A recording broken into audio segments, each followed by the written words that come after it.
Hi, and welcome to the Dr. Coffee Podcast, your weekly blend of motivation, encouragement, education, and insights into all things medicine for junior doctors and medical students in South Africa. Today on the podcast, we have a very special episode all about buying a vehicle as a newly qualified medical professional. And I'm joined by two wonderful gentlemen on the podcast. To my left is Matthew Kanaya, a professional content creator and motoring journalist. And on my right, Sebastian Carses, out of Car Sales Exclusive here in Sandton, Johannesburg. But I'm going to give them an opportunity to introduce themselves more fully, to tell us why they should be advising us all about buying a vehicle. So let's start with you, Matt, and tell us what you do now. So my name is Matt. So if you guys want to go and check me out on socials, it's at Matthew Kanaya. I'll put it all on the bottom. But just to give you guys a nutshell, so I'm a full-time content creator and motoring journalist. I've been doing it for 7 years. So this is my full-time job. So that's longer than a medical degree. Yeah, exactly. So I'm in that space. So brands basically pay me to market and showcase their product because I've got knowledge or new gen knowledge of cars. So I'll do all sorts of campaigns, everything from fuels to lubricants to cars, brand new cars that come out. And it's basically my job to educate and market a car as everything that's wow, including the new features. But also you get to have more fun than usual, so you get to do crazy experiences. But my whole life is creating content about cars, so thanks for having me. Awesome, it's a pleasure to have you on the show. You didn't mention Drive Tribe. Yeah, so Drive Tribe is an interesting one. So how I got into the space was I'd been shooting and making content about cars for quite some time, and then some issue happened with my work where I had to kind of find means to make, an income. And I'd followed the guys, Jeremy Clarkson, Richard Hammond and James May, and they had left Top Gear and they started their own thing called the Grand Tour. And with that, there was a subdivision called Drive Tribe. So Drive Tribe was an online publication of everything they did. And they looked for contributors and ambassadors. And so I stuck my hand up and I said, this is the work I've done. And they were like, great, we'll make you ambassador for South Africa. So I basically got my notoriety and followers from working with them.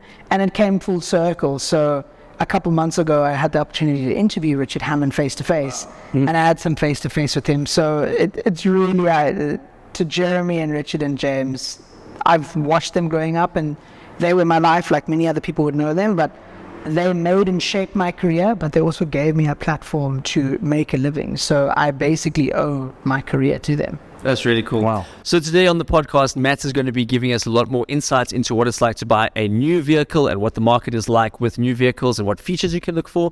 And now coming to Sebastian, tell us a little bit about your background and where you come from. Firstly, thank you for having me. It's a pleasure. So my name's Sebastian. I grew up in South Africa. I moved overseas to Australia. I got an engineering degree in civil engineering that side. Came back to South Africa, did mining engineering at Tux, and have been predominantly in and out of the construction and mining space. I've got a passion for vehicles and opened Car Sales Exclusive with my business partner about 4 years ago. So in doing that, we've managed to travel fast roads all around the countryside. And I suppose that's perhaps given us some insight into helping consumers choose their vehicle that is fit for purpose. Okay, so you're going to be representing the kind of like the used car market and giving us insights into how to maximize the used car market, because it's not just going to a used car showroom. There's so much more, and as we're going to get into in the episode today. Great, guys. So thank you for being on the podcast. We're going to dive right in. Let's start by talking about why having a car is important as a medical professional. So Matt, give us some insights into the role of cars in society today and why we as young doctors should be considering purchasing a vehicle. So if you made it this far and you are graduated or still studying, congratulations. I think that's quite an achievement. I know people in this profession that you really take your craft very seriously. And with that comes modes of transport. Unfortunately, we're not like North America or Europe where we have a reliable public transport system.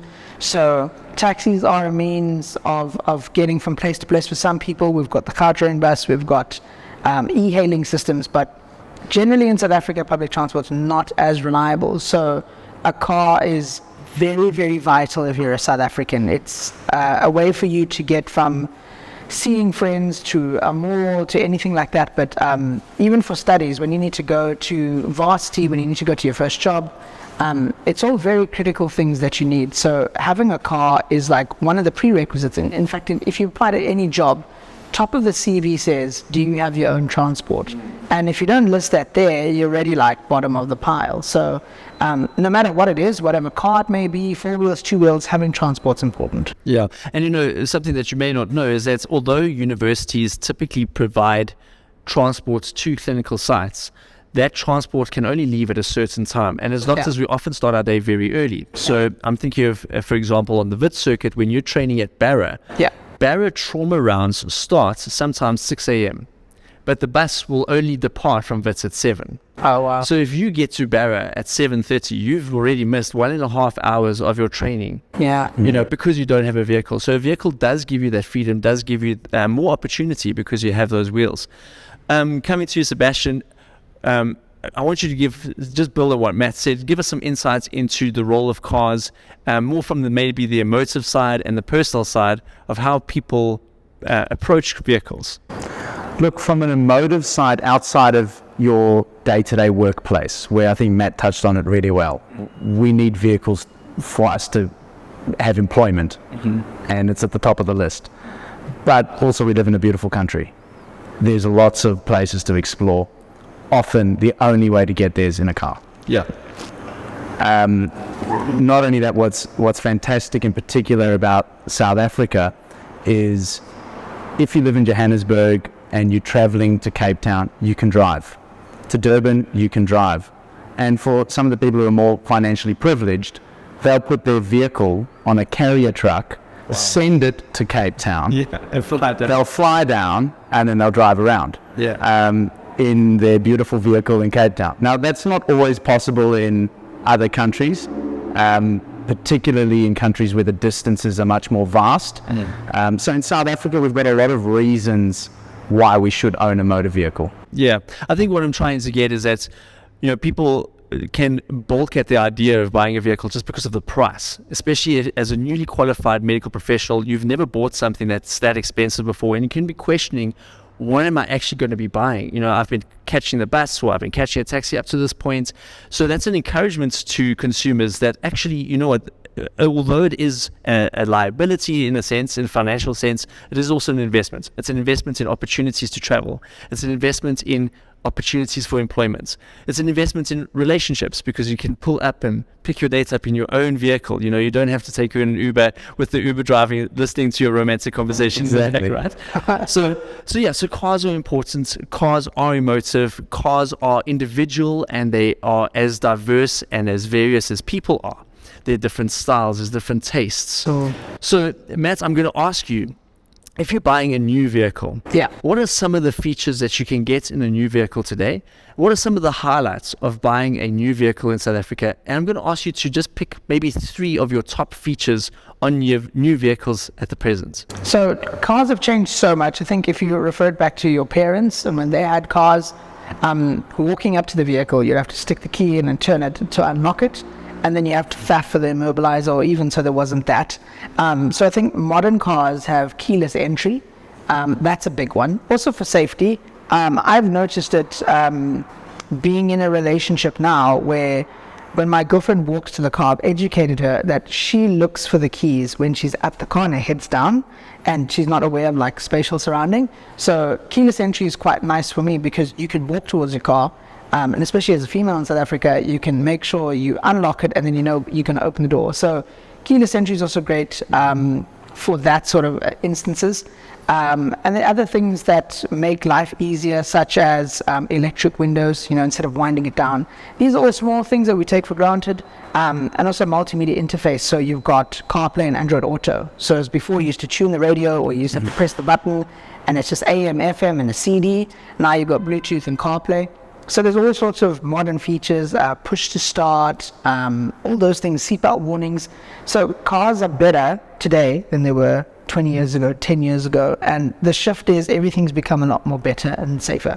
I like the way you approach that question because it seems like your answer is very driver orientated. Yeah. And the reality is that the car is going to be driven mostly by one person. That's the reality in South Africa. Yeah. People are driving their own private cars. Exactly. So the features are driver focused. And it seems like convenience features are a big thing. Yeah. And we're going to talk about some of the luxury features and more aspirational aspects of owning a car. Coming to you, Sebastian, what are some of the things that when people come in to buy a vehicle, you see are the must-haves that they say, this is the non-negotiables I really want to have on a vehicle? Okay, so what I do find is that there are a lot of these non-negotiables, but often they're not always thought through very well. Okay. So, for example, it will be, I'd like a sunroof, right? Now, sunroof, the truth of it is not many people actually use them when they do have them. Oh, well. They do help with resale value. They certainly are a bit of a flex. But in further conversation, you can start saying to somebody, hey, listen, what sort of distances do you travel? Now, if somebody travels long distances, let's say they drive out to Witbank, I would say having run flat tires is a really important feature, because the last thing you want, in particular perhaps for a female or maybe even a male who doesn't know how to change a tire, the last thing you want is your tire to burst in the middle of nowhere and now you're stuck on the side of the road and you've got to try and change it. Whereas these with a run flat tire, you can get to a destination safely without having to stop on the side. So I would say that is quite an important feature. Now, if you're in and around town, perhaps it's not as important, or if you're very mechanically astute, then perhaps you don't need it. I would say for parking purposes, for maneuverability in particular, I'd say you need park distance control, front and rear at a bare minimum. Reverse camera would be a luxury.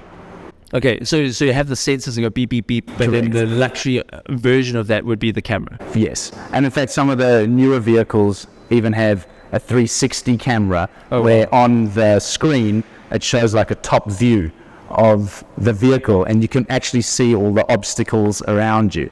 So that's incredible, and it really helps, especially when you're parking some of these larger SUVs. But at a bare minimum, the beep beep beep function. The beep beep beep. From here on out, PDC will be known as the beep beep beep. And then I would say at minimum a Bluetooth media connection. Sure. For telephone, we're using earpods. People are using other sorts of headphones. Sometimes you don't want everybody in the car hearing your conversation. When somebody phones, hey, listen, I'm on speakerphone, I've got so-and-so in the car, so the headphones are the go. But Bluetooth media so that you can play your favorite music or listen to your podcast. Yeah, the Dr. Coffee podcast.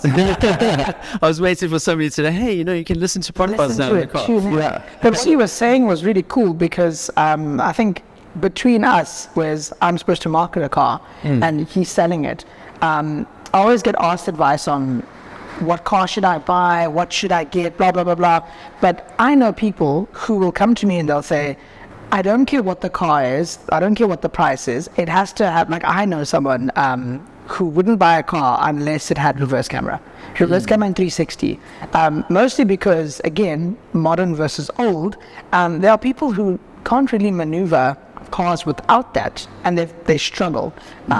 So, and if it's not there, they'll have spatial awareness issues. That's also a thing. So, very interesting that you say, because I know lots of people say, I won't buy a car unless it's got reverse camera or PDC, because I'm terrible with parking. Yeah, Matt, you were saying earlier that, in the South African market now, people are favoring automatic vehicles and push starts because it's a bit of a flex to be able to push a button and start your car. But from the practicality of sitting in traffic and not having to, lug a clutch and a gearbox, just have that automatic gearbox, that's, again, driver focused. Yeah. But those are the things that the market has shifted towards because they're convenient and they make it easier to live in the modern world. Yeah. I think it goes without saying that we want our cars to be safe. So we want airbags, we want to have stability control, things like that. ABS is basically standard right from the cheapest car in South Africa. Yeah. So those go without saying. What would be some of the more luxury items, especially on new cars? What are some of the elite luxury items people can look out for? So when you're buying a car that's sort of say in the elite status, a feature that not many people recognize but will want is high beam assist. So when you're driving at night, technically visibility is not always the best. People's visions aren't the greatest.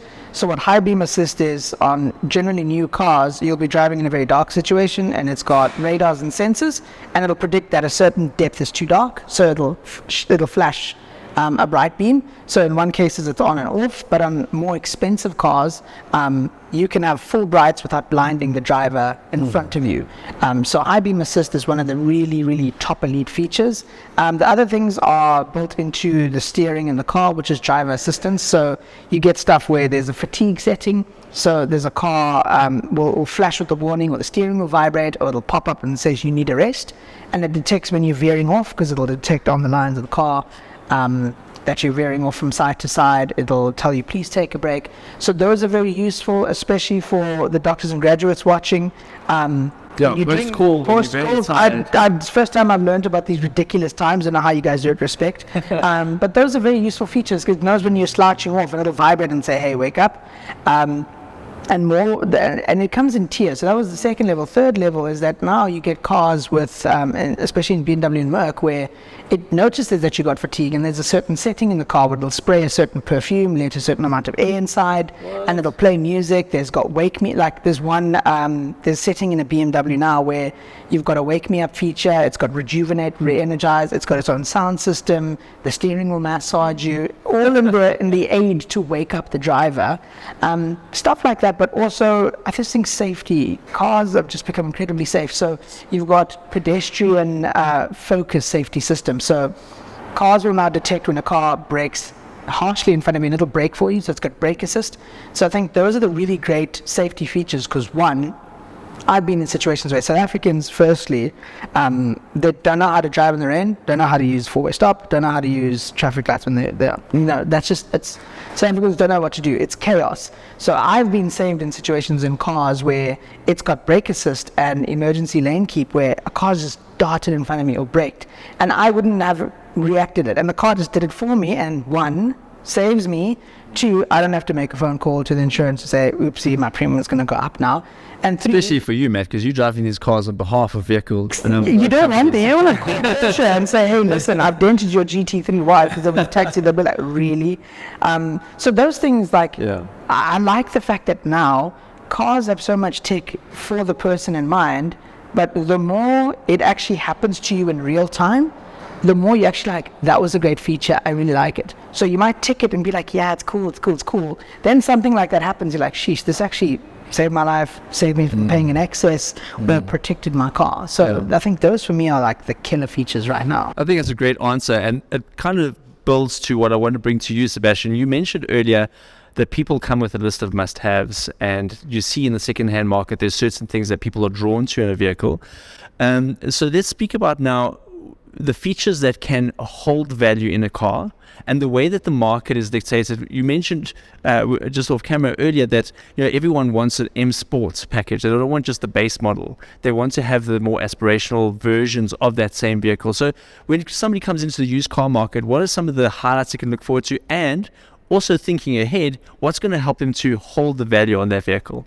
Okay, so what we've found with consumers, whether we buying their vehicle or selling a vehicle to somebody, certainly in the BMW range, if it's M Sport, it's much more desirable.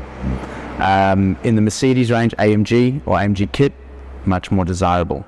S-Line and Audi, R-Line and VW, those sorts of little extras that make the car a bit more sporty, they are the real flex in those ranges. So whether you've got a 1 Series or a 5 Series, M Sport really makes a difference. So people would prefer to have a 3 Series M than a 5 Series or a 4 Series?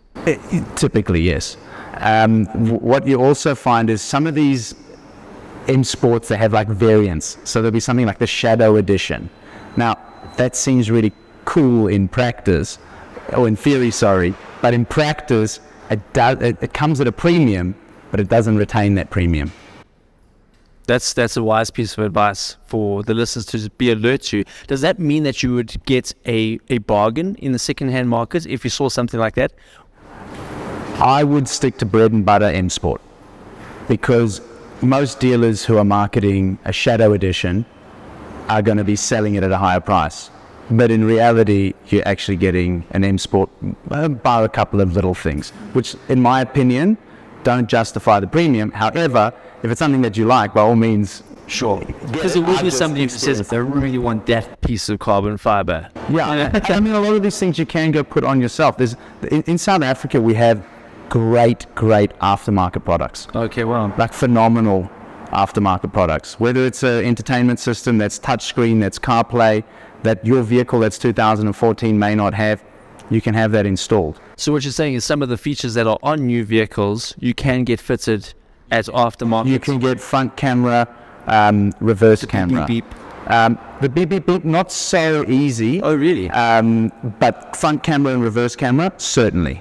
That's actually very easy to do. Like an Apple CarPlay or Android type system, very easy to do. Things like the automatic braking, that there is for the newer type vehicles that's built into the system. You can't get that. You can't really add that. I would like to also touch on something that Matt mentioned. The blind spot function feature that a lot of vehicles have, that there I think is a fantastic feature. Because often, we're on a 4-lane highway and you're checking this side, you've put your indicator on, you check here, now you look forward and you go to turn, but you don't realize that the guy, not necessarily in your lane that you're turning into, but the guy in the other lane now wants to come into your lane as well. And this happens a lot on the highway. Yeah. And all of a sudden the car vibrates. Yeah. That really wakes you up and puts you back into line, because it alerts you, something that you wouldn't pick up by yourself. And also, I suppose, for medical professionals with the late nights, early mornings, you do have, and I know this has been a problem in a lot of countries, is micro-sleeping. People doze off while they're sleeping. And on our roads here, we do have those, multiple cat-eyed sort of lines, those strips. The rumble strips. The rumble strips, yeah. But a lot of cars have that type of style feature built in now. And that really does make a difference. It does. It saves lives. These are fantastic answers, and I think it goes beyond what people would expect. People would expect a conversation about aircon or climate control. Is it an automatic with a pollen filter or not? That's down here. We're now talking at a higher level. We're talking about prevention of accidents. We're talking about things that are going to be more driver focused, things that are going to help our medical professionals get home safely. So this is a fantastic answer so far, gents.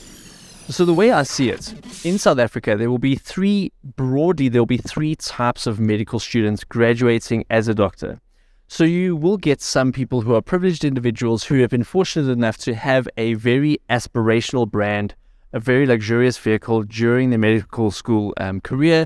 Mom and dad have been paying for medical school and they've been driving, BMW or a Porsche or whatever, and they don't really need to upgrade. They might choose to upgrade now that they're earning their own money and they want to get something bigger. I don't know, maybe from an M1 to an M2, but they will definitely be a very minority, small population of the doctors, right? Then you'll get a number of medical students who have been driving a student vehicle for their time in med school. So maybe they were driving a Ford Figo or they were driving a Volkswagen Polo, and now they're faced with the choice of, do they keep their student wheels or do they buy something that they think is more in keeping with a doctor's salary? And then there will be, I think, probably a majority of people who have never owned a car before, who've been desperate to own a car and have really been aspiring to own a car and now have money burning a hole in their pockets and they want to buy a car. And they're faced with the choice of, do they buy new or used? Do they buy a German brand or do they buy another a Korean brand? So Matt, maybe we'll start with you with what kind of options do people have buying new vehicles specifically? Because Sebastian will speak about the used car market, but if somebody was buying a new car, put yourself in the shoes of a 24-year-old medical student, bearing in mind the populations I spoke about now, the different backgrounds people have. What would you recommend for a first car for a junior doctor in South Africa? So just so that if someone's watching this and they're not in that sort of space, 24-year-old junior doctor, so they've just finished studying, what sort of income bracket are we looking at here? Just so that if you're not in the doctor space, we get an idea of what these kids are kind of spending on a car. Okay, so I don't know whether or not it's 4 pockets. So in South Africa, a junior doctor's salary is upwards of R500,000 per year. per year. Yeah. Okay, so they do have good financing available to them. They are in the highest bracket of earners. Yeah. But there's also room to grow. And also the banks and financial institutions do bank on their professional earning, right? So they will, Investix now giving people good options where they can get prime less, 5% or I think even 1% below prime, because they're banking on their future value. Yeah. Okay. So with that in mind. Yes. Okay. So we've got a magical list that I'll put up. So you're looking at the best cars new, as I would start off with, because you'll bounce off this. This is a starter car. So the list of cars, which is actually quite interesting. So you've got the Fiat 500. Okay. Very interesting car, very stylish. A lot of females like it because it's cutesy. Also, it's quite light on fuel and it's quite stylish. So that you're looking at in the 200 grand bracket. That's brand new. You've got the new Ford Figo. That's also a nice starter car. It's got all the amenities that you need. Comes in auto. Then you've got Kia Picanto, a Grand i10. Those are great cars. Also, within the 200,000 range, I think this is a fair comparison because we'll go up from here. Okay. So someone who's got no knowledge of cars, but they just want to start and go, reliable, brand new. So you've got that Peugeot 108 that's also there, but again, very basic. It's got all the needs that it has. So are all of these cars kind of comparable, or would you say that there's one that's a standout in this market segment or this bracket? So pretty much all of these are within the same bracket, and there are some standouts. These are just various options. So you've also got Renault Kaiga, Suzuki Swift, Toyota Agya, Polo Vivo, and then generally the standouts there are your Polos. Polos always tend to do well, good resell, and they sell well in terms of sales, so much so to the point where new sales can chuck in a bunch of options for people who want it. Various of things like you can throw in tint and some rims and stuff like that. But that's your entry level. Those are your start and goes. That's what I like to call it. So basically, Start and go is, it's a brand new car. It's very basic. It's got all the features to just get in, started and go. It's not anything fancy, but it's not anything to worry about like, the service. So that's what I like about these cars. They fall within the 200 to 220,000, but I'm going to say 200,000 rand range. And that for me is the perfect ideal starter car for a student who's just looking to get around. So generally I would see it as they're not really caring about image yet. They want to get to do their rounds, their calls, their whatever. It's just a car. It's got the modern features like I was saying to you. Most of them have CarPlay, keyless entry. Sometimes they've got push start. Yeah, they got beep, beep, beep. Some of them do have beep, beep, beep. If not, you can retrofit it as an option. So like I said, dealer can chuck it in. But I'd like to start there because there'd be someone out there who's not ready to chuck that amount of money. Because again, we must now consider students or medical professionals who are very conscious about their money. We're not just speaking to people who are going to go splurge first. We're talking about people who want to be practical. So maybe they invest more into their place or other experiences in their life, whatever it may be. It's So just a car. somebody might say, my car is going to stand for 23 hours a day. I'm only in it for 1 hour. I would rather spend my money on travel. 100%. So that's why I prefer to start here, whereas I'd like to call these the best start and goes. Okay, if you were to go one level up within the new car market, so somebody who says, I want leather, Yeah. I want a little bit of touch of class. I want somebody to go, oh, there's a doctor. Somebody who wants a little bit more luxury. Yeah. What kind of vehicles are they looking at then? So now you're looking into a category where you're going to breach the 400,000 range. So you're going beyond Polo. You can get Polos that are about 400 grand with the leather and the bells and whistles. But if you want that touch of class, now you're going into a very premium segment. So now you're looking at cars like the Audi A1, even though it's quite small, the Mini Cooper, the Mercedes-Benz E-Class, the 1 Series. And we're not talking about the high-end ones, we're talking about the entry-level ones. Now, these are your basic premium entry-level cars. So all the cars that I mentioned, so the Mini, the Audi, and the Merc as well, they all come standard with your beep, beep, beep, the 360 PDC. It's got seatbelt tensioners, CarPlay, push to start. So these are your executive premium hatches. And they do carry an air about them because the badge carries the name. So that's what I would say as the next step up. So you've got these cars and you've had the starter cars, which I was talking about earlier. Those are the cars that you would get to and from a place. And most of the people who listen to this will probably have had those cars. Now you're moving to step up. So your next step is generally, let me get into a 118 Mercedes A-Class or an A1 or a Mini Cooper. That immediately it's premium, it's German, and it tells people that you've got money, you're doing okay, you're doing well. But again, very funny to say, it's not really going to bust the bank unless you go beyond that. Okay. So, Sebastian, Matthew's thrown out some figures. Okay.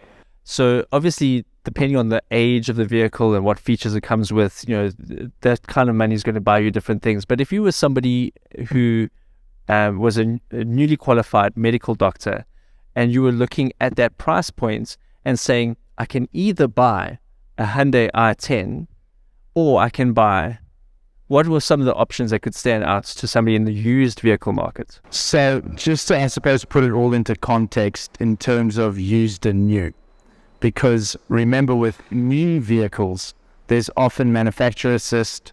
They do have balloon payments, which not all used cars are able to have. Now that can be a good or a bad thing, depending on how you manage your money. Over and above that, interest rate is typically different on a new and used vehicle. Oh, wow. And it can be the difference between, say, 8% and 11%. As much as that, sure. Yeah. However, you've got to look at, when you buy a new vehicle, the equity. That's the value, inherent value of that vehicle, how it drops in the first 3 years. So perhaps the high interest rate often is not so bad because you've got something that's a bit more stable in value retention. If you were to say to me, what would I want as my first vehicle if I was a medical professional? And I say first vehicle, I mean not the vehicle you drove around in university with. I'm talking about your first purchase outside of that. The one you drive into hospital every day. So let's look at some numbers, right? You said they're earning about 500K a year, give or take. So let's say that's between 30 and 50,000 a month. So for every 10,000 Rand that you earn, you can effectively borrow 100,000 Rand, Right. plus or minus. So if you're earning 50,000 Rand a month on a used vehicle, you can borrow about 500K, right? So when you look at that, and for every 100K you borrow is about 2,000 Rand a month repayment. Okay, so let's just do the math here. So if you were borrowing 500,000, which we're saying is basically pushing the max of what you would be borrowing, you're looking at about 10,000 Rand per month as your repayments on your vehicle. Give or take, plus minus. And that's excluding insurance, fuel. Correct. Okay. And that's going new and used, the same, or is that the 8 and the 11? For me, I understand it more in the used market. Sure. It is different in the new market because of balloon payments, because of interest rates and things like that. It's more generalized rule of thumb for the used car market. So come on, Sebastian, give us some cars.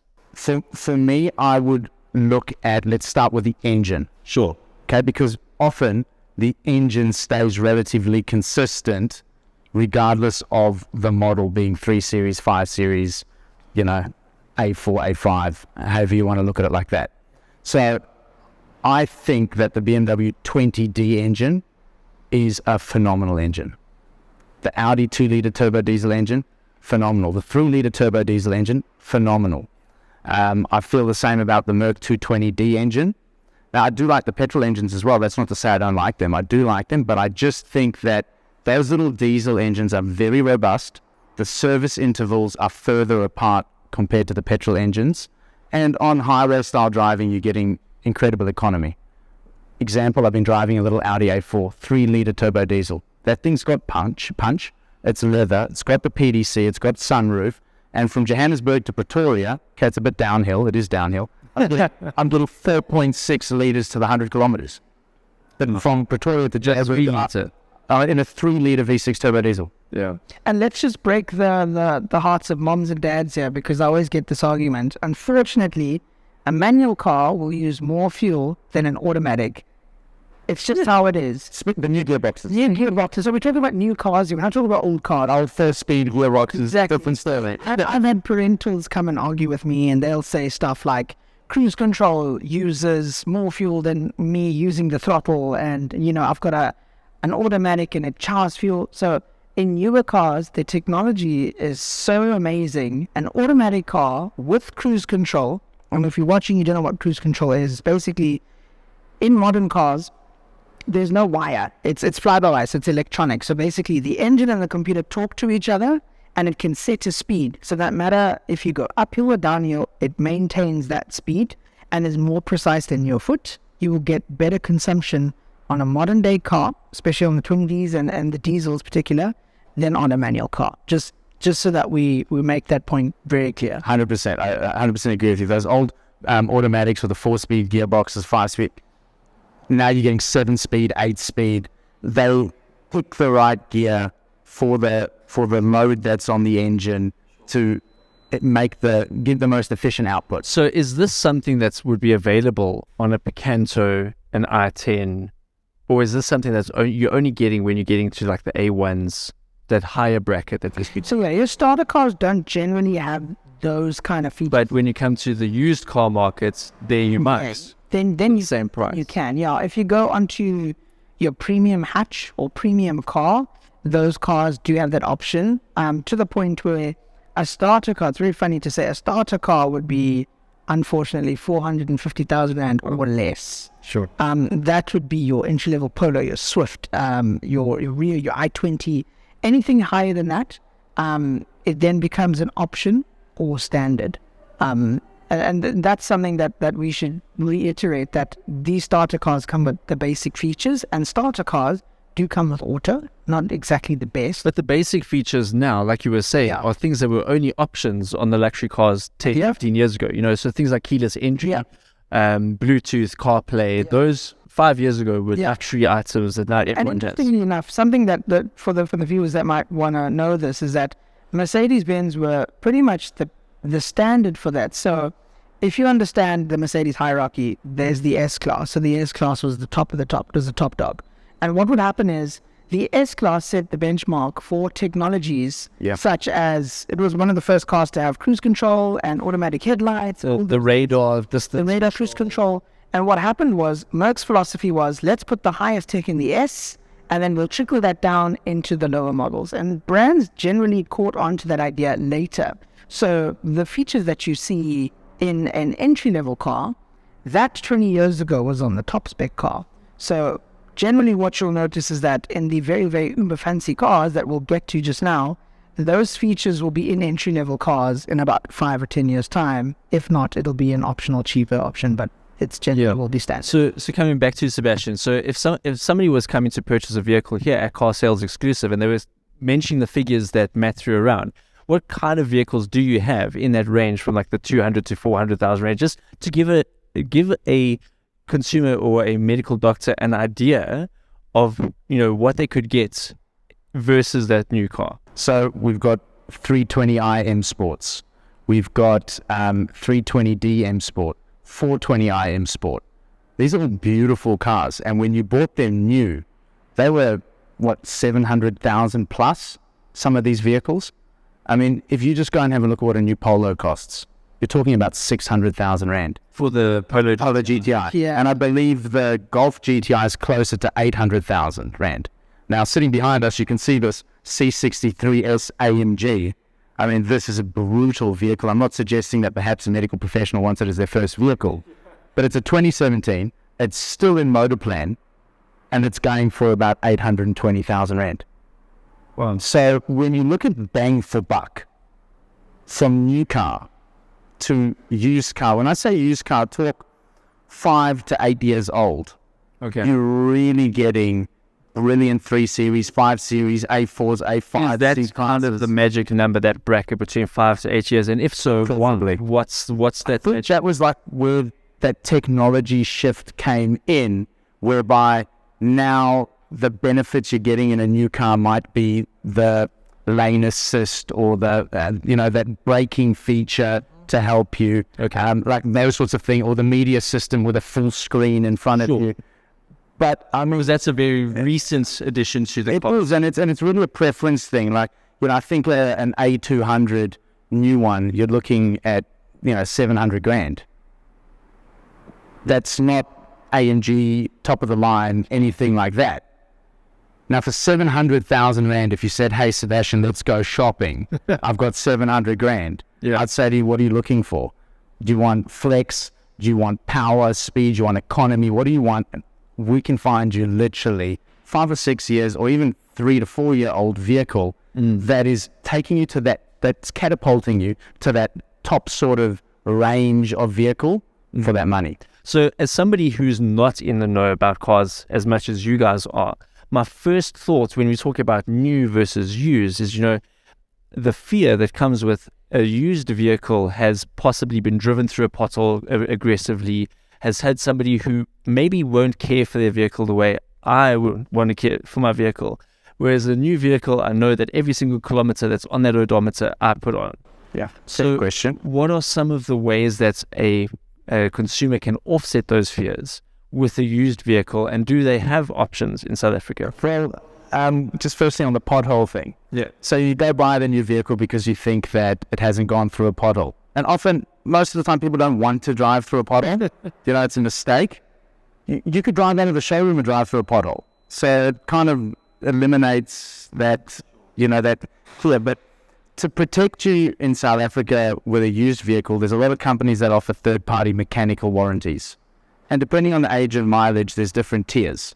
And in those tiers, like there's one, for example, that if it's still just come out of Motorplan or just still in Motorplan, it's about to expire, and you initiate this policy, it'll give you 2 years unlimited kilometers, unlimited cover on mechanical features such as gearbox, engine, turbos. Well, services are not the thing that breaks the bank. Okay. If you take your vehicle... Just clarify, services is not what breaks the bank. It's the mechanical breakdowns that break the bank, like your turbo, breaks or your engine blows. That's what breaks the bank. But servicing a second-hand BMW 3 Series is going to be much more expensive than servicing a Hyundai i10. Not necessarily. And how so? I'll give you an example. Sure. My business partner has a Porsche Cayenne diesel, the V8 version. Okay, we're privy because we have a dealership and we have a workshop, but it's costing like $4,000 to service that car. Wow. You're talking about a Porsche Cayenne. And sure, if you're taking it to the franchise dealer, you're going to pay a lot more, but it doesn't necessarily mean he's using better parts. But taking it to a franchise dealer, would that not help to keep the car having a good full service history and things like that? So what I'm saying is, do you make a saving on your services, but you're then decreasing the value of your sale in the future? Provided you take your vehicle to an RMI workshop, it is more a perception thing. So often you can say to a consumer, yes, it's got full BMW service history. They think, wow. But the truth is the guy's just paid more for his services after it came out of Motorplan. You could take it to the mechanic next door to our shop here who's RMI approved. The service won't cost you an arm and a leg. He does exactly the same job. I mean, it's oil change, spark plugs, very basic stuff. And I think what's also out there that consumers need to be aware of, when you take your vehicle in for a service, it's not that they're going to go and diagnose the little rattle that you hear in the back. It's there for a service. You need to specify, hey guys, while I'm driving, I'm noticing this at the back, that they then can actually look at that for you. Otherwise, it just goes in for your run-of-the-mill service. Sure. And this happens at franchise dealers as well. Sure. So looking after a second-hand vehicle in South Africa, in particular, your Mercedes, BMW, Audi, Volkswagen, it's not as expensive as people actually think. And if you couple that with a third-party mechanical warranty, you really have quite a lot of protection. So now you're getting bang for your buck because you're getting a 5-year-old, 4-year-old vehicle. So you're leapfrogging that class of entry level, and then you've put in place your mechanical warranties. You've bought a car with full service history, and you can see in the book or the printout that yes, it was at BMW until this point. Now it was at this mechanic afterwards. You can even phone that mechanic and just confirm. There's ways to do your due diligence to know I'm getting a well looked after second-hand vehicle, and I'm going to continue to look after it. Great. And it'll serve you well. Very good. So, Matt, I'm going to come to you with the same question that I pitched to Sebastian about the value. And, he gave us some great insights into the value within the used car market. It doesn't seem like that exists within the used car market, or does it? So Metsib said made a lot of sense if you're playing into the field of you want an older vehicle. It's generally out of the franchise. It's got higher mileage, and so higher mileage for me is anything above 70,000 Ks. That's just personally for me. But there are a certain amount of cars that are still within franchise, so you can get BMW approved, Mercedes approved. So these are still brand new cars. Like demo cars. Demo cars, exactly, with demo mileage, that you can still get from the franchise and still looked after. So my general rule is, if you're looking for that nice car that you can't afford brand new, you can get the demo version. So demo version for me is, and don't use this, but kind of use it as a rule of thumb, but basically every new car has 5 years or 100,000 Ks on their service and maintenance. So what I would like to do is a car that's between 1 to 3 years. That's generally the bracket I would look at for a new car. And the mileage will be up to 50% of its service, which is 100,000 Ks. So in that case, I would look for 50,000 Ks or less. So you find a 2 to 3 year old car from when it was new, so 2019, 20, with less than 50,000 Ks. Generally that car, it still has your service and maintenance history, and it's still looked after. And if anything goes wrong out of insurance, you know that the dealer can take care of it. And then you've got original parts onto it. So if there's a car that's of top tier value for you and you don't really want to get new, I would generally go for approved, which is basically a car that has very, very little mileage and it's on the demo floor and it's been used a bit, but it's generally in good condition. That's what I would go for. Okay. So I'm going to put you guys on the spot a little bit. So we've spoken a little bit about what kind of budget a junior doctor can be expecting to spend. So let's say you had no responsibilities and you didn't have to pay for other things other than your vehicle, and you were thinking, maxing out your budget, and you had up to 600,000 Rand. What would be your flex car on the new side of the market if you had a flex car? Geez, well, I think 600,000 is also a little bit unfair because let me put it to you this way. So the argument is I'm not going to spend $1 million or 600,000 whatever on a car. So I've never met anyone, unless they're doing weird business, who will come up to the dealership with cash and say, "This is what I'm paying for a car." No way. Generally, it's always finance. Okay. So someone will come and they will assess your finances, and if you're earning that, you can get a pretty decent amount of car for that. So I'm going to use with that sort of salary. So let's say we're playing within the 50,000 Rand. Generally, you can get a car that's, let's say on average, you make it decent, $1 million, and there's very good options. So for me, that flex car within $1 million, you can get yourself a new Golf 8 GTI. I think that's a great car. You can also get Audi S3. You can get Mercedes A35. You can also get... This is a flex car. This is a flex car. So this is a car that's like, sheesh, okay. That's really nice because it's got above average extras. There's also from BMW the 135i, M135i, or you got the 128 Ti. Now these are cars that I like to call, let me show you what I got. So above extra features, it's got a nice 30 exhaust note. It makes noise, it's fast, but when you look at it, it's got all the go faster bits. So you see, like the bumper looks aggressive, it's got red detailing. Like you don't have to know much about cars to know that that's a cool car. It's got a spoiler. So that for me, those are great in terms of what you can get. If you push it a little bit, so if you go up to you're pushing it already. Not really, but it's you're bankrupting some medical doctors. So if a medical student wants it and bankrupt and they want to really go there, you can push it up to the 1.2. So then you can play within demo A45S. You can get M2, the OG one. If there is an increase in repossessions in South Africa because of I'll put out of it too. So then you've also got M2 Comp as well, but also good value for money, brand new car that you can get now is the new M240i X-Drive. Full house, you don't have to put any extras on it. It comes in at 1.2, and if you finance it, you're looking at a very affordable within the 20s. I'm dying to know what Sebastian would recommend at that price point. So your flex car, we started out at 600,000 and it became 1.2. Okay, so Linnea, this is basically you saying that I'm going to spend almost everything that I have, because you're making, say, 40 to 50K a month, and you're in for what, 20 to 30 a month? 20 to 30, yeah. 20 to 30. So, guys, disclaimer, not a good idea. Like, save the money. Right? Right. Matthew is spending everyone else's money. It's matter with a trust fund and I don't care. Yeah. You never lost it. What are you getting? Points. When they made a different story. And we talk about services and stuff. But like, 1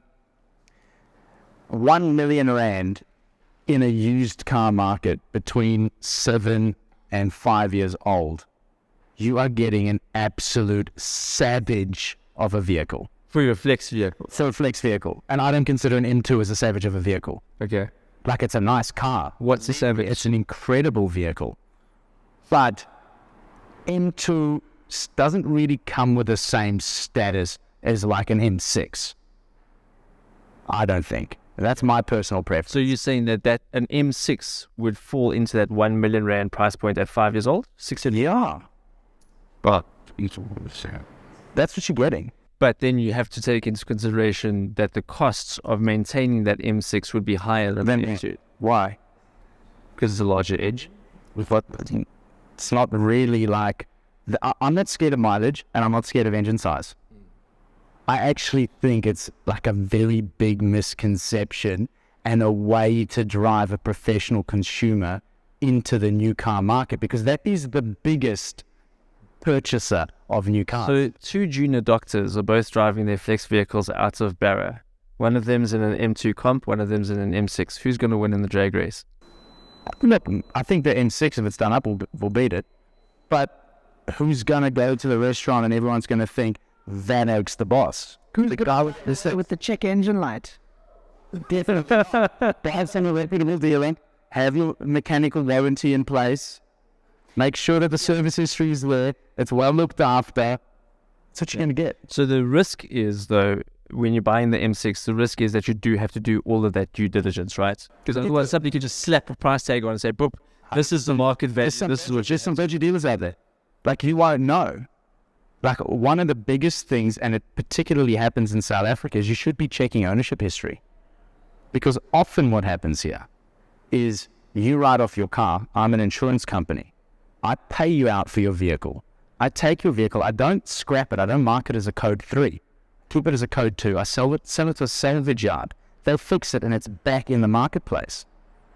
Okay. And that car's getting financed, it's getting sold, and it's actually been in an accident.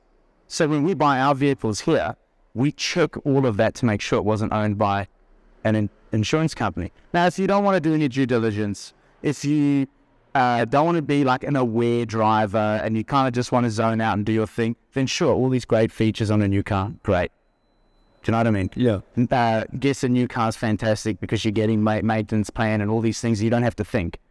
But I mean, you're talking about a medical doctor here. They're clever people. They can take their 20 minutes to do their homework if they want to get that car that's in that higher category at a very good value proposition. Okay. And remember, resale, also equity loss over time. New car loses quicker. You don't want to get stuck with a big balloon payment at the end because now you're in a debt hole. Fair. So I think both of you came with very, very interesting views on that question, and I love the way that it's becoming a little bit more heated and emotional. So Matt, we spoke about the flex car. Yeah. Okay. Let's talk about a value where you say, just rand per kilo, this car is astronomically more valuable. Things, just bang for buck. Yeah. Cars. What is a bang for buck car?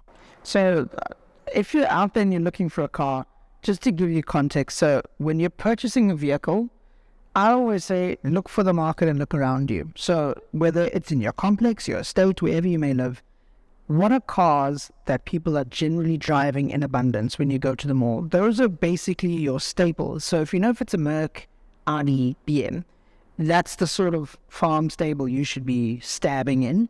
So that's my piece of advice, because going on that also from Seb's side, that part availability, service, getting stuff done on the car, getting it fixed, whatever it may be, it'll always be helpful.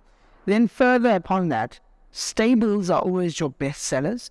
And those are generally, it's above and beyond a start and go. So it means that this car is so good, it is faultless and it works. And currently, It's actually a really great thing that this is one of my picks because I generally love it. But BMW's 320D, Beautiful. it is the staple of South African premium market. So whether you're in accounts, you're a doctor, or you've just made it, that car is seriously good value for money. So in terms of turnaround, you can easily resell that. You can get a demo version with less than 30,000 Ks for a good price. You got great finance options. And the car is just in abundance. So you know whether you buy it or sell it, you're working out well. But that is seriously... So you would put your hats on that. So the 320D, that's your value for money. So there's two. So in terms of like a stable, you in the BMW franchise, you've got the 320D and you've got the X3 2-liter diesel. Those are always your best sellers. Are those still because that seems to me to still be falling within that flex bracket. So you can get an X3 for under a bar or just about. There are specials on them currently. But generally you can get a new X3 for about $1 million or less. And you can get a 3 Series as well. So in the BMW stable, those are absolutely fantastic. Merc have just released the new C-Class. And the new C220D is phenomenal. So I've had people in my fraternity get less than 5 liters per 100 on that car. And that also will soon. They basically revived the Mercedes franchise with that. But then you look at other cars that are, good value for money. So any car that is a diesel, 1.4, 1.6, always good. But if we're talking to medical professionals, you've just passed your start and go. To be honest, you cannot go wrong with 320D. In my opinion, I think that's the stable. If you do want to go for something a little bit more fancier, you can do the Audi A4, you can do the Merc. But if you're looking for just in South Africa right now, our market, 320D and X3 is pretty much, it's the stable for middle class. Okay, great. So that's a great answer. I'm going to come to you, Sebastian. So what would be a value for money? You look at the used car market, you say, there's one that's just punching above its weight. Were you getting performance, reliability, economy, and safety? Starting with BMW, I'd agree with Matthew. 320, Except it wouldn't cost $1 million or 800. certainly not. Yeah. Like I've got a 320D here for 300,000 Rand. Okay, and what's the age and mileage like though? Because Let's pull it up, right? Do we have time to pull it up quickly for you? I've actually got it right here. Got the showroom open. It is going for 299, and it's right here. It's a 2014 BMW 320D GT M Sport with 139,000 Ks on it. so the 139,000 Ks, as you mentioned earlier, is not like 20 years ago, 139,000 Ks was It's absolutely nothing today. Absolutely nothing today. okay. What other vehicles on the second-hand? So in BMW, that 20D engine Yeah. is so robust. It's so easy to maintain. It's got great power, great economy. And when I say that engine, I don't necessarily specify just 3 Series. That extends from 3 Series, 5 Series. I would then say X1, X3. X5, I'd probably say get a bit bigger of an engine than the 20D because it's a heavier vehicle. Sure. But certainly for X1 and X3, brilliant. 3 Series and 5 Series. And outside of BMW, any other? Audi, their 2-liter TDI engine, fantastic. Their 3-liter TDI engine, fantastic. Even their little 1.4 TFSI turbo petrol engine, great engine as well. I like how you guys are talking about the engine, like you were saying, the mechanics. The rest of it is like what it looks like and what you prefer. Like, do you want an SUV or do you want a sedan? But that's really where your maintenance comes in, is with the engine, right? Then in Mercedes, whether it's GLA, A-Class, C-Class, I love the 220D engine. GLC 250D engine, fantastic as well. And there's some bang for buck there too. I think not too long ago I sold a 2016 C220D Coupe AMG for 450,000. Yeah, another flex vehicle. And that is a sexy car. Yeah. Like, it's a beautiful car. Okay, great. So we've done the flex vehicle, we've done the value for money vehicle, and what's clear is that there's still luxury, there's still bang for your buck, there's still flex there. But I need to fight Seb quickly because him and I also come up some deals. Okay, so I hear what he has to say. So you're going to counter the 2014 320. So I'm going to counter it. Okay, so we'll touch on this, but basically manufacturers now have deals for their cars. So generally, like I was saying, you're not going to walk into a dealership with a bag full of cash. You're going to finance it. And for the graduate who's earning... In fact, you were saying that it's even worse Yeah. to go in with a bag full of It is. cash. You're not going to get a good deal. Exactly. So we'll touch on the finance side of things, but just to give you an idea, right? I'm just going to do what a normal person does, go on the internet. Brand new car. So I can get a 3 Series. So we're talking about the 320D and the X3. So let's just do 3 Series. What spec though? So this is, right, from BMW's website, it's a 320i facelift, right? It's M Sport. It's got business nav and sunroof and a very nice choice of rim. You will pay 12,499 Rand a month for this car. 12,500. 12,500, right? So for how many months? So you'll pay that for 48 months. Interest rate is linked, so it's a 10.48. You'll pay a 10% deposit, which you can on that salary. You have to pay it. Yes. If you finance a second-hand vehicle, do you have the option to not pay it? Depends on the equity in the car, your affordability, your credit score, predominantly the equity in the vehicle. Let's just say, And let's do this exercise. so for the exercise, you're saying that's so expensive on a 50 grand salary. 320i, damn good looking car, comes with all those features, 12.5 grand. 7.5 grand, 10% deposit, balloon. No. So what it is Whatever. it's on a 10% deposit. It's a GFV or guaranteed future value. We'll touch on that in a second. But for argument's sake, you can get that for 12.5. If I scroll down to the other bestseller, which is an X3, so you can get yourself an X3 20D for 13,999 Rand a month for the same deal. So I know, how are you supposed to afford a car that's over $1 million? There are deals, and I think that's what we should talk about next. Just to touch on that, it's 10% deposit. Let's stay on the 320i. It's 12,000 Rand a month. What is the, at the end of term, that balloon or residual that's left over? So there is none because of the select deal. So just, I want to... So the guaranteed future value, does that mean that you have to then sell back to BMW Yeah, so and buy another BMW? What would be that guaranteed future value on that vehicle? So we'll give people a little bit of context. So manufacturers now have select finance deals, which allows you to drive the car that you want and then hand the keys back and you've got nothing else tied to you. So there's stuff That you've paid monthly. that you don't really. Yeah, so you do pay, and then there's also graduate finance, which we'll get onto. So basically, BMW have something called GFV, which you've heard of. It's guaranteed future value. So they're saying you can get a 320i, and you will pay 12,499 Rand a month, should you qualify through your financials, right? The offer price in the car is 887,000 Rand. How much it's selling for now? Yes. So this is of, what are we on? 20 December 2022, right? Your deposit is 10%. You'll pay that over 48 months. Interest rate of 10.48 linked. Linked to Prime. The guaranteed future value of the car will be 483,500 Rand after the term. So our total cost 688,000. However, In 48 months, you're going to pay 688,000. However, let me just reiterate this, right? For someone who is like me, who's not clued up in the car space and stuff like that, it means that for this 12.5 grand, you will pay every month for this car for 48 months. Everything else is taken care of with the vehicle, which means that when your term is ended, all you do is you drive back to the dealership, hand back the keys. You don't have to pay a balloon. You don't have to pay whatever you owe. It's done. So basically, it's a more premium version of renting a car without owning it, because this is basically stopping the depreciation from happening. And they would be Because of the cost, right? They would, but before we go to you, Sebastian, it seems to me there would be some features in a 2022 BMW that aren't in the 2014. Besides the engine might be the same, but there might be some features that are in that vehicle that you're not getting. So maybe somebody says, I know I'm going to pay more, but I'm paying for those extra features. Sure. Sebastian, you're ready there with the numbers. I can see that you've already done the sums. I just think that it's important for the audience to go through the sums with us.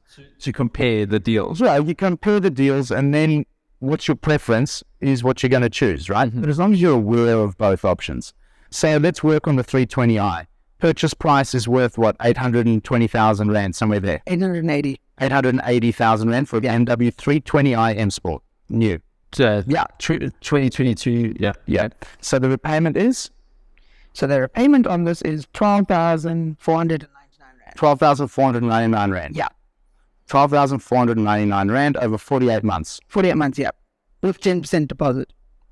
Okay, so So they had to put in. we're going to spend over 48 months 599,952 rand. Call it 600,000 rand that you're going to spend out of your pocket, Yeah. right? And at the end, the car gets Plus replaced you- BMW. Yes, it does. But plus you've got a 10% deposit. So you've got an 88,000 rand deposit, which you're going to pay out of your pocket immediately, right? So at the end, how much are they giving you back?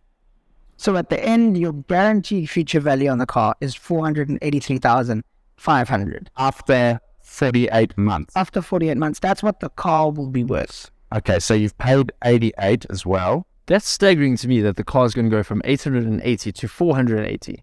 So it's lost 400,000, lost almost half its value. So you've spent, if you put 4 years though.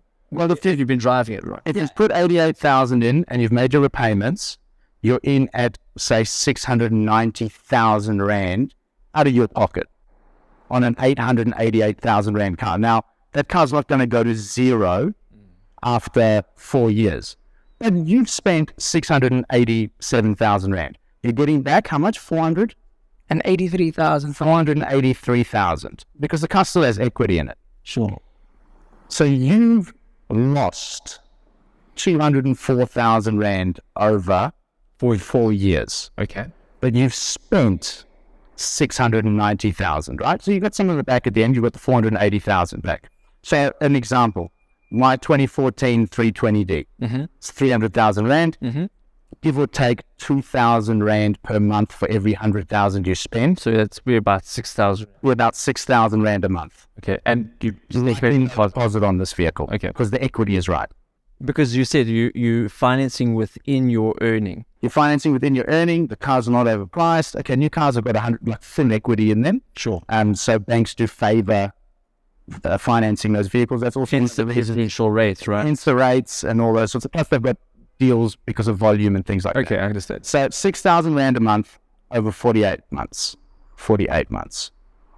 That's you're spending 288,000 rand on this vehicle Over the 4 years. over the 4 years. And at the end of the 4 years, do you have End of the 4 years on a vehicle like this, I can tell you, you're definitely getting more than 150 grand. Okay, so again, it's not going to zero. There's still equity. It's still an equity. It's still a rack a little jammy. Like you will probably get between 150 and 200 grand after the 4 years.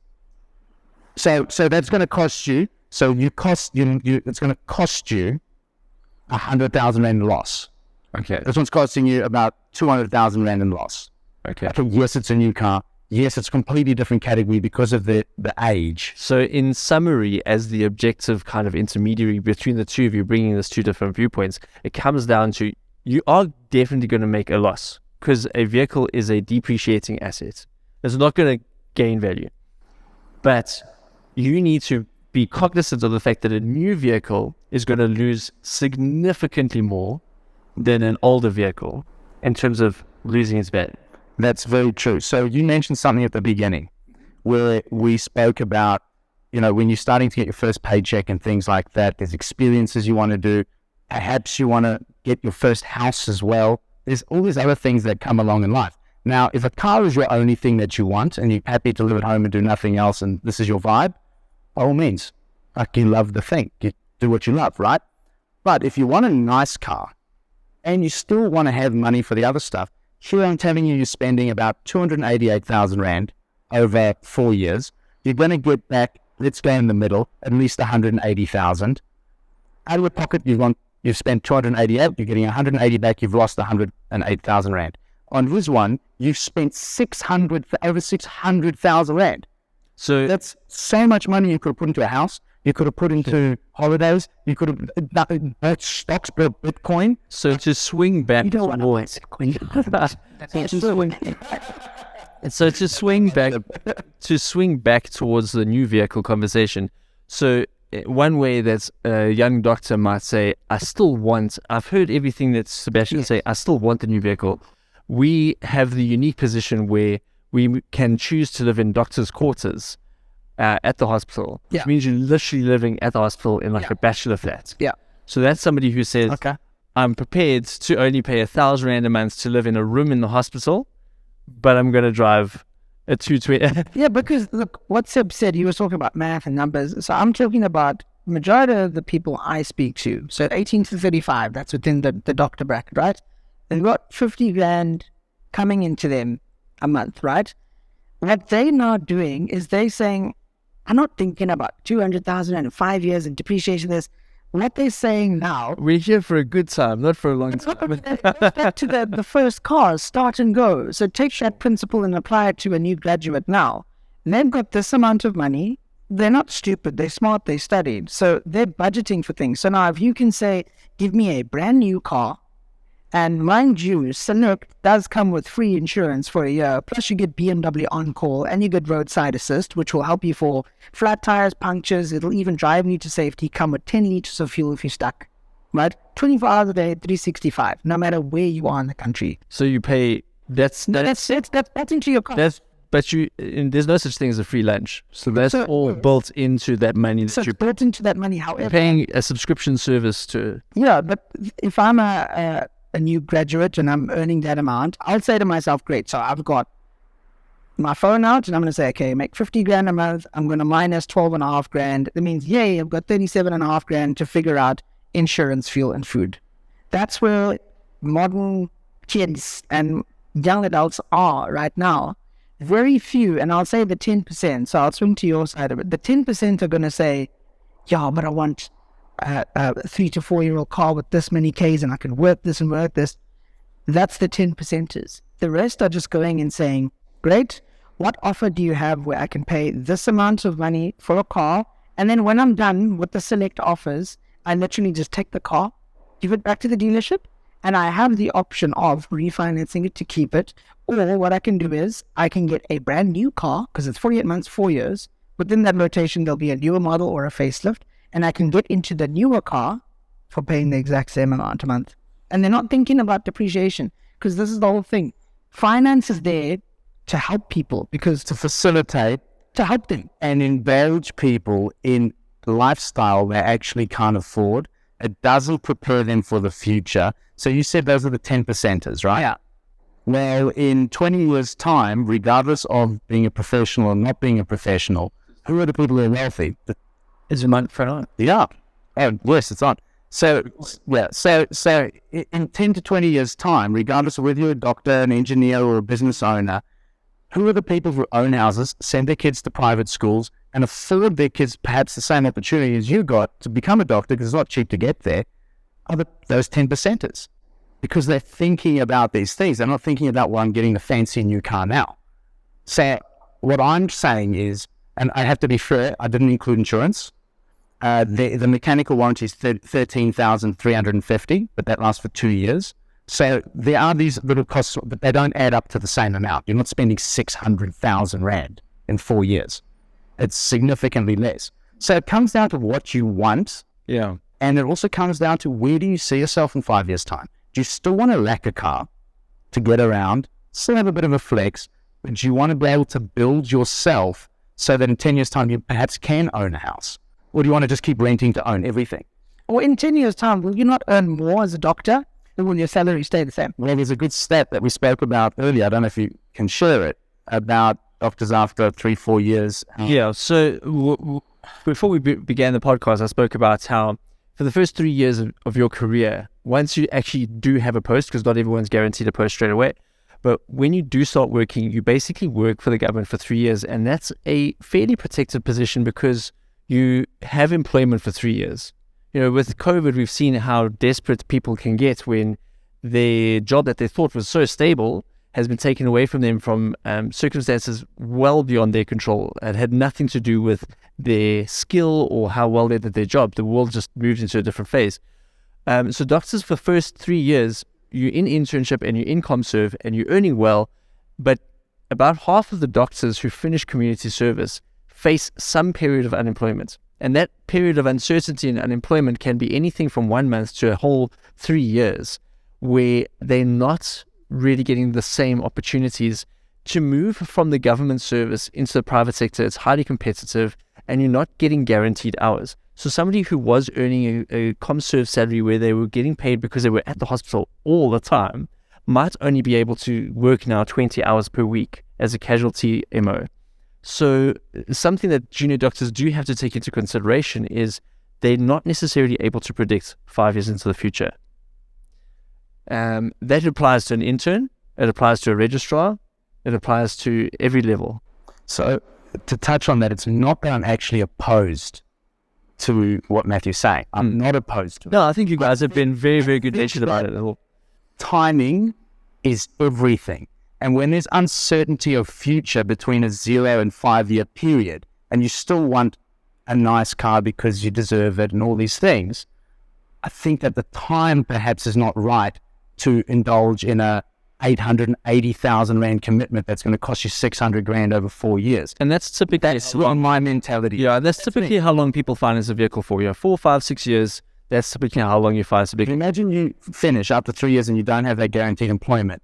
That extra 400k you could have just had in the bank to get you through the rainy times. That's how I think, though. Perhaps that's not what somebody else wants. So, Matt, coming to you, would you agree with that sentiment? Do you think that's fair, or do you think that there's more to the new vehicle side that hasn't been unlocked yet? There's more to it because, finance is not just finance anymore. So I'm not opposed for select deals like that or guaranteed future values. I'm not opposed to straight up finance, and I'm also not opposed to balloon, because if you play it right within that space, it can actually work for you, and you can buy or drive the car of your dreams. And if you play it in that correct mindset, you can literally give it back. So like you're saying, 3 years placement, if this 48 months, right? If you take it out, you can get that car for 3 years. I'm guaranteeing you within that space, you'll be able to know or have an idea of which direction you're going to go to, or who's going to reach out to you in your final year. Maybe I'm wrong. Maybe someone can say, I'm offering you this, maybe consider it, blah, blah, blah, blah. You can't know what's going to happen in the next year. Your future might change, your job might change. But for someone who's looking for, yes, this is where I'm going to go into, and I'm going to move up in the ranks, which I'm assuming every doctor wants to be. Yeah, everyone was. Then your financial situation changes. And I'm in the space where someone wants to come and get a car and they just want to start and go. And they just want something to work. They want it to be safe. They want it to be reliable. It comes with all the bells and whistles. And I'm saying the manufacturers will offer you whatever car you want for this price. And you don't have to sit with a massive balloon or whatever. You just bring the car here. Cheers, I'm done. Give me a new car. Okay. We need to bring this episode to a close, but it's been fascinating. I've learned so much from both of you. It's been interesting to hear sometimes your combined and shared viewpoints, sometimes very different viewpoints. But maybe just if you had one closing piece of advice to junior doctors in South Africa. I think I've started with Matt often, so I'm going to come to you, Sebastian, first. So think about the audience is primarily medical students and junior doctors, so people who've in their first 2 or 3 years working in state service. What would your advice be to these young professionals? So thank you for that. It's been enjoyable. Firstly, I'd like to say just a word of caution, whether it's a new car or used car, briefly do your homework, because like we said at the beginning, the mouse in the trap doesn't know why the cheese is free. So do your homework. I would choose something affordable. I would choose something reliable. I would choose something that has the safety features, the bare minimums that we discussed earlier. And I would run my numbers properly. I wouldn't just hope and pray. Awesome. And I'm always happy to give advice if anybody asks. I'm sure that's the same for all of us on this panel. Thank you very much. Matt, thank you. I know it always ends with me. No, it starts with you often as well. So let me just give some of the graduates some advice. So there are great starter cars out there within the 200,000 Rand range. And generally when you're moving up from there, your car becomes an asset. So that becomes a deposit for a car. So you're never going to be short of cash on hand should you want to get the car. Do your research and your homework, but you can drive the cars you want. Manufacturers do offer graduate finance, and graduate finance is something that can be less than what a typical finance rate is because they know you've got a guaranteed job and finance available for it. So you can drive those cars. modern cars within these financial, installments that you get come with free insurance and all that stuff. So if I was you, look within your means, just like what you were saying. So if you want to go get a ridiculous car, go get a ridiculous car and spend all your money. But just know, if you can't afford the fuel and the insurance, that's maybe do your thing. But generally, look at your salary, see what you're going to take home. Then after all your rent expenses, your insurance, medical aid, blah, blah, blah, blah, look what you have. And then within that, say to yourself, what's a good car that I can go and buy? And if you look up online, there are great deals. And also, don't be afraid to talk to a dealer. Don't be afraid to talk to Seb, or don't be afraid to talk to the manufacturer, because they have got tailored financial solutions for you. And also remember, if you can't afford to pay for a car, do not worry, because if you sell that car's worth something, so it can offset your difference. So even if it means you come off clean and you don't have a car anymore, you won't have debt. But if you're left with an extra 100 grand, that's great for you, because when your financial situation change, you've got money to extend your time, to eat, to do life. But then if you want a car again, you've got some cash. So don't be afraid. The car world is not hard. It's very easy to understand. You could DM me and ask me for stuff. But generally, if you're a graduate and you're earning money, you can get a really great car and you can be looked after. You don't have to have a scary experience. I think it's a great place to end off, because the car world can be intimidating for some, and it can be very, very exciting as well. And what we've heard from both of our guests is that buying a new car is something that should be something you take very seriously. It should be something that you do your due diligence on. And when I say new, I'm including used cars as well. When you're buying a vehicle, make sure that you take some time to think very carefully. This is something that you're going to be living with for a few years. So don't waste your money. Put it into something that's going to bring you great joy, something that you're going to be happy that you made that decision. I want to thank both of my guests for being on the podcast. I think both of you have offered amazing inputs and great value for our listeners. So thank you once again, and we look forward to having you in future again. Thank you very much. Thank you.